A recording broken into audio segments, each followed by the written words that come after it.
அடுத்த 11ஆம் வசனம் வாசிங்க. என் ஜனமே என் சத்தத்துக்கு செவி கொடுக்கவில்லை. ஐயோ,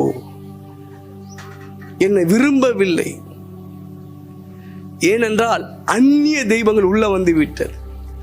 அந்நிய ஐக்கியம் உள்ள வந்து தெரியவில்லை.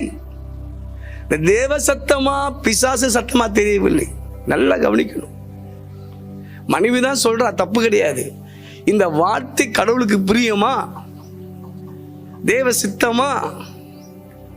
அவளை கோபமா திட்டாம, அம்மா நீ சொன்னது ஓகே தான், நான் ஜெபம் பண்ணி பார்க்குறேன், ஜெபம் பண்ணலாம், யாருக்கும் பிரச்சனை இருக்கக்கூடாது, கடவுளுக்கு பிரியமானு பார்த்து செய்.